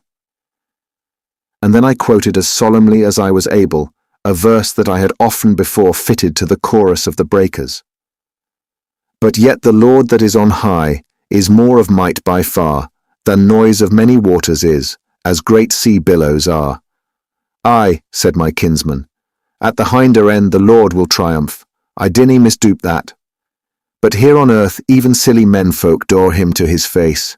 It is nae wise. I am nae saying that it's wise, but it's the pride of the eye, and it's the lust o' life, and it's the wail o' pleasures. I said no more, for we had now begun to cross a neck of land that lay between us and Sandag, and I withheld my last appeal to the man's better reason till we should stand upon the spot associated with his crime. Nor did he pursue the subject, but he walked beside me with a firmer step. The call that I had made upon his mind acted like a stimulant, and I could see that he had forgotten his search for worthless jetsam in a profound, gloomy, and yet stirring train of thought. In 3 or 4 minutes we had topped the brae and begun to go down upon Sandag. The wreck had been roughly handled by the sea. The stem had been spun round and dragged a little lower down, and perhaps the stern had been forced a little higher, for the two parts now lay entirely separate on the beach. When we came to the grave, I stopped, uncovered my head in the thick rain, and looking my kinsman in the face, addressed him. A man, said I, was in God's providence suffered to escape from mortal dangers. He was poor, he was naked, he was wet, he was weary, he was a stranger. He had every claim upon the bowels of your compassion. It may be that he was the salt of the earth, holy, helpful, and kind. It may be he was a man laden with iniquities to whom death was the beginning of torment. I ask you in the sight of heaven, Gordon Darnaway, where is the man for whom Christ died? He started visibly at the last words, but there came no answer, and his face expressed no feeling but a vague alarm. You were my father's brother, I continued. You have taught me to count your house as if it were my father's house, and we are both sinful men walking before the Lord among the sins and dangers of this life. It is by our evil that God leads us into good. We sin, I dare not say by his temptation, but I must say with his consent. And to any but the brutish man, his sins are the beginning of wisdom. God has warned you by this crime. He warns you still by the bloody grave between our feet. And if there shall follow no repentance, no improvement, no return to him, what can we look for but the following of some memorable judgment? Even as I spoke the words, the eyes of my uncle wandered from my face. A change fell upon his looks that cannot be described. His features seemed to dwindle in size. The colour faded from his cheeks. One hand rose waveringly and pointed over my shoulder into the distance, and the oft-repeated name fell once more from his lips. The Christ Anna. I turned, and if I was not appalled to the same degree, as I returned, thanks to heaven that I had not the cause, I was still startled by the sight that met my eyes. The form of a man stood upright on the cabin hutch of the wrecked ship. His back was towards us. He appeared to be scanning the offing with shaded eyes, and his figure was relieved to its full height, which was plainly very great, against the sea and sky. I have said 1,000 times that I am not superstitious, but at that moment, with my mind running upon death and sin, the unexplained appearance of a stranger on that sea-girt, solitary island filled me with a surprise that bordered close on terror. It seemed scarce possible that any human soul should have come ashore alive in such a sea as had raged last night along the coasts of Eros, and the only vessel within miles had gone down before our eyes among the merry men. I was assailed with doubts that made suspense unbearable, and to put the matter to the touch at once, stepped forward and hailed the figure like a ship. He turned about, and I thought he started to behold us. At this my courage instantly revived, and I called and signed to him to draw near, and he, on his part, dropped immediately to the sands, and began slowly to approach, with many stops and hesitations. At each repeated mark of the man's uneasiness, I grew the more confident myself, and I advanced another step, encouraging him as I did so with my head and hand. It was plain the castaway had heard indifferent accounts of our island hospitality, and indeed, about this time, the people farther north had a sorry reputation. "Why," I said, "the man is black." And just at that moment, in a voice that I could scarce have recognized, my kinsman began swearing and praying in a mingled stream. I looked at him. He had fallen on his knees, his face was agonized. At each step of the castaways, the pitch of his voice rose, the volubility of his utterance and the fervor of his language redoubled. I call it prayer, for it was addressed to God. But surely no such ranting incongruities were ever before addressed to the Creator by a creature. Surely if prayer can be a sin, this mad harangue was sinful. I ran to my kinsman. I seized him by the shoulders. I dragged him to his feet. "Silence, man," said I.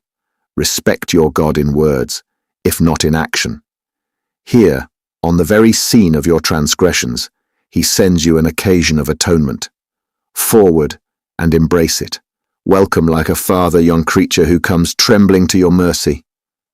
With that, I tried to force him towards the black, but he felled me to the ground, burst from my grasp, leaving the shoulder of his jacket, and fled up the hillside towards the top of Eros like a deer. I staggered to my feet again, bruised and somewhat stunned. The black had paused in surprise, perhaps in terror, some halfway between me and the wreck. My uncle was already far away, bounding from rock to rock, and I thus found myself torn for a time between two duties. But I judged, and I pray heaven that I judged rightly, in favor of the poor wretch upon the sands. His misfortune was at least not plainly of his own creation. It was one, besides, that I could certainly relieve, and I had begun by that time to regard my uncle as an incurable and dismal lunatic. I advanced accordingly towards the black, who now awaited my approach with folded arms, like one prepared for either destiny. As I came nearer, he reached forth his hand with a great gesture, such as I had seen from the pulpit, and spoke to me in something of a pulpit voice, but not a word was comprehensible. I tried him first in English, then in Gaelic, both in vain, so that it was clear we must rely upon the tongue of looks and gestures. Thereupon I signed to him to follow me, which he did readily and with a grave obeisance like a fallen king. All the while there had come no shade of alteration in his face, neither of anxiety while he was still waiting, nor of relief now that he was reassured. If he were a slave, as I supposed, I could not but judge he must have fallen from some high place in his own country, and fallen as he was, I could not but admire his bearing. As we passed the grave, I paused and raised my hands and eyes to heaven in token of respect and sorrow for the dead, and he, as if in answer, bowed low and spread his hands abroad. It was a strange motion, but done like a thing of common custom, and I supposed it was ceremonial in the land from which he came. At the same time, he pointed to my uncle, whom we could just see perched upon a knoll, and touched his head to indicate that he was mad. We took the long way round the shore, for I feared to excite my uncle if we struck across the island, and as we walked, I had time enough to mature the little dramatic exhibition by which I hoped to satisfy my doubts. Accordingly, pausing on a rock, I proceeded to imitate before the black the action of the man whom I had seen the day before taking bearings with the compass at Sandag. He understood me at once, and taking the imitation out of my hands, showed me where the boat was, pointed out seaward as if to indicate the position of the schooner, and then down along the edge of the rock with the words Espirito Santo, strangely pronounced, but clear enough for recognition. I had thus been right in my conjecture. The pretended historical inquiry had been but a cloak for treasure hunting. The man who had played on Dr. Robertson was the same as the foreigner who visited Grisapol in spring, and now, with many others, lay dead under the roost of Eros. There had their greed brought them, there should their bones be tossed for evermore.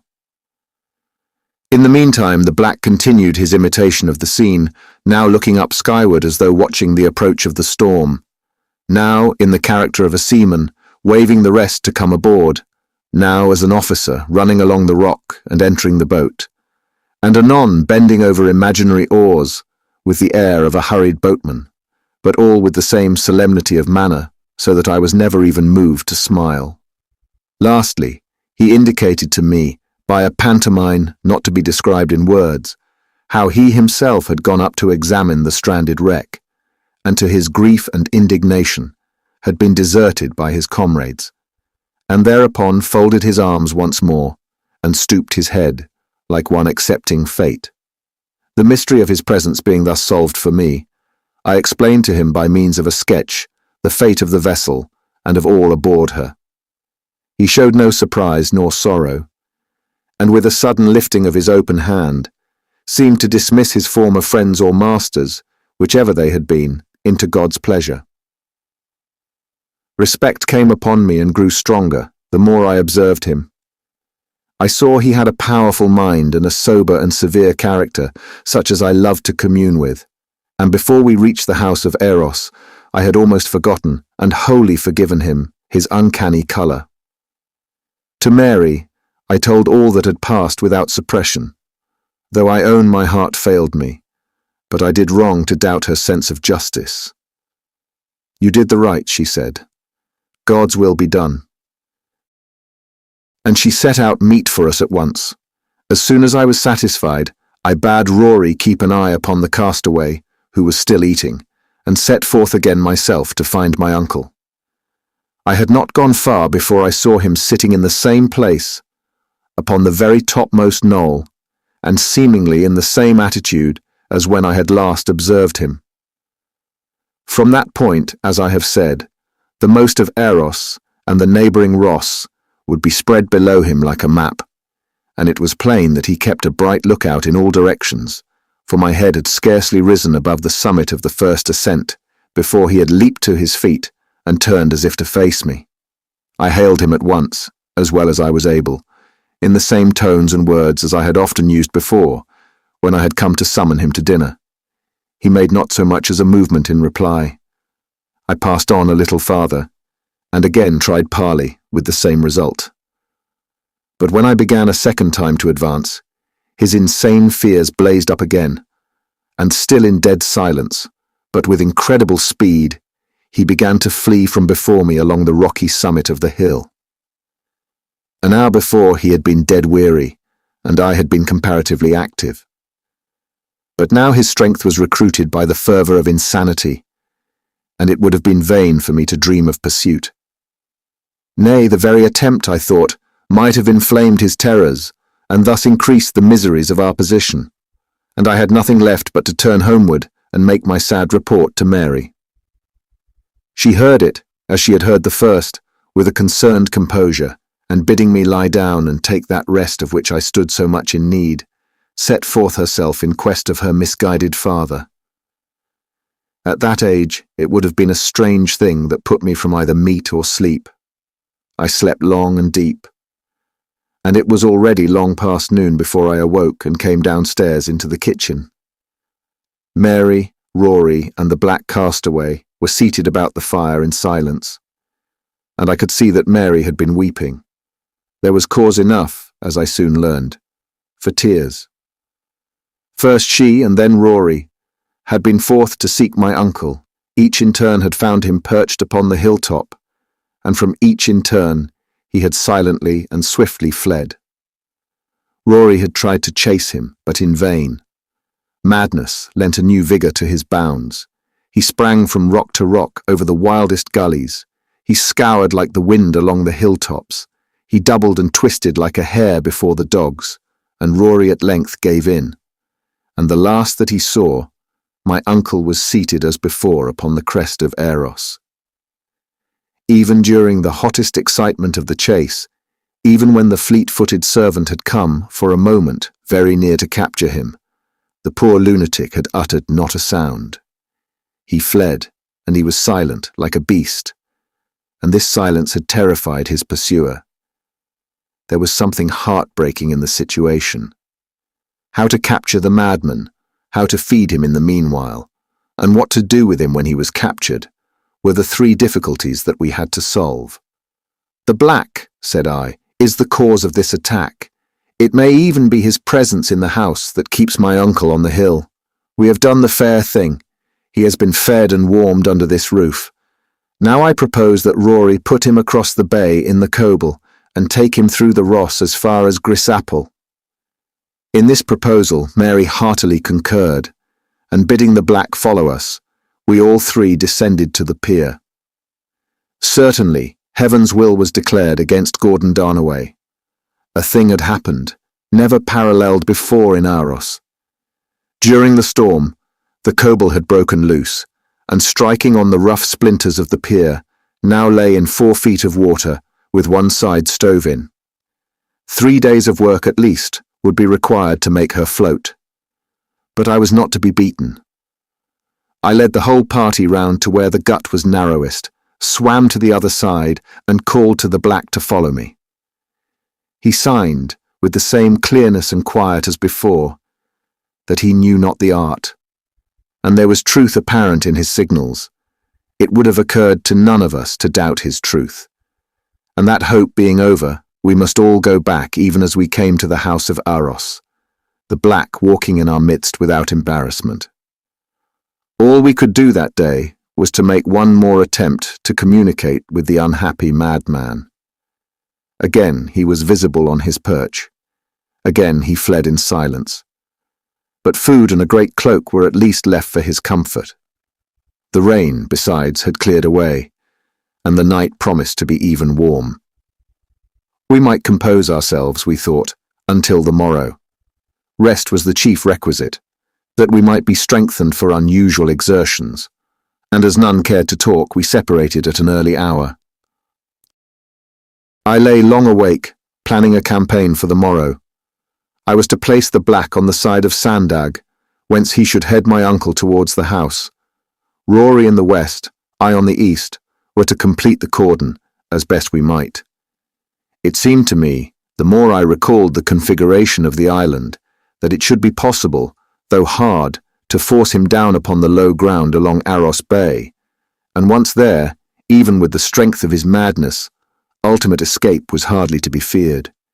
It was on his terror of the black that I relied, for I made sure, however he might run, it would not be in the direction of the man whom he supposed to have returned from the dead, and thus one point of the compass at least would be secure.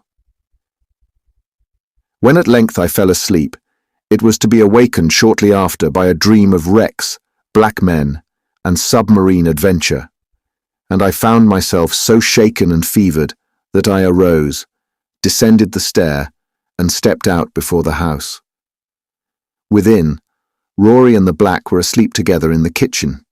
Outside was a wonderful clear night of stars, with here and there a cloud still hanging, last stragglers of the tempest.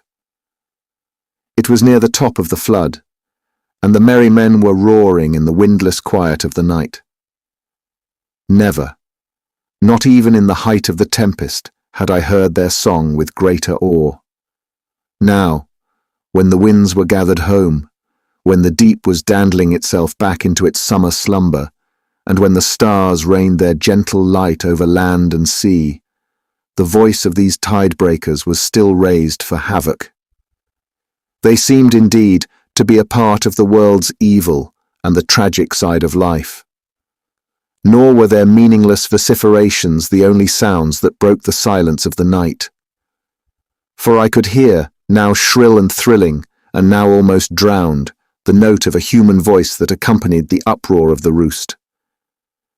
I knew it for my kinsman's, and a great fear fell upon me of God's judgments and the evil in the world. I went back again into the darkness of the house, as into a place of shelter, and lay long upon my bed, pondering these mysteries. It was late when I again woke, and I leapt into my clothes and hurried to the kitchen. No one was there. Rory and the Black had both stealthily departed long before, and my heart stood still at the discovery. I could rely on Rory's heart, but I placed no trust in his discretion. If he had thus set out without a word, he was plainly bent upon some service to my uncle.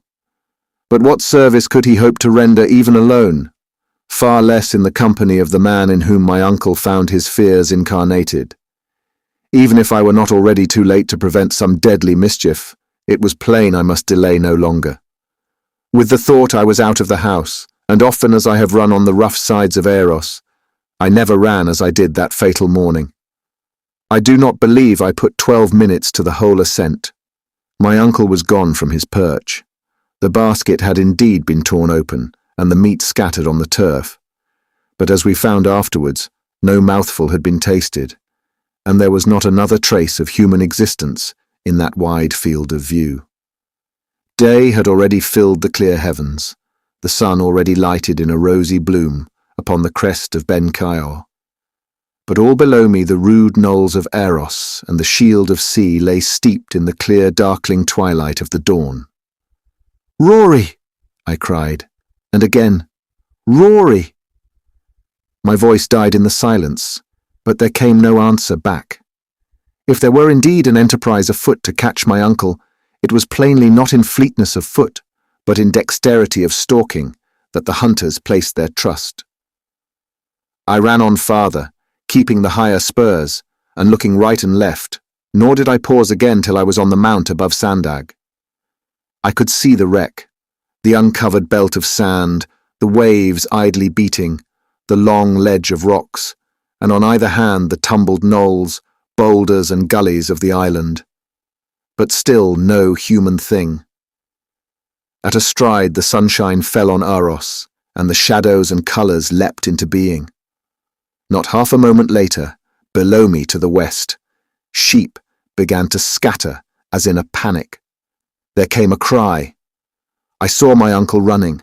I saw the Black jump up in hot pursuit, and before I had time to understand, Rory also had appeared, calling directions in Gaelic as to a dog herding sheep.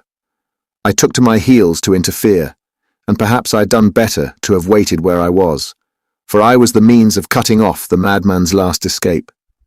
There was nothing before him from that moment but the grave, the wreck, and the sea in Sandag Bay. And yet heaven knows that what I did was for the best. My uncle Gordon saw in what direction, horrible to him, the chase was driving him. He doubled, darting to the right and left, but high as the fever ran in his veins, the Black was still the swifter. Turn where he would, he was still forestalled, still driven toward the scene of his crime. Suddenly he began to shriek aloud so that the coast re-echoed, and now both I and Rory were calling on the Black to stop. But all was vain, for it was written otherwise. The pursuer still ran. The chase still sped before him screaming. They avoided the grave, and skimmed close past the timbers of the wreck. In a breath they had cleared the sand. And still my kinsman did not pause, but dashed straight into the surf, and the black, now almost within reach, still followed swiftly behind him. Rory and I both stopped, for the thing was now beyond the hands of men, and these were the decrees of God that came to pass before our eyes. There was never a sharper ending. On that steep beach they were beyond their depth at a bound. Neither could swim. The black rose once for a moment with a throttling cry, but the current had them, racing seaward. And if ever they came up again, which God alone can tell, it would be 10 minutes after, at the far end of Aros Roost, where the seabirds hover fishing. Thank you for listening. If you like our recordings, consider liking this video and subscribing to our channel so you don't miss any more audiobooks.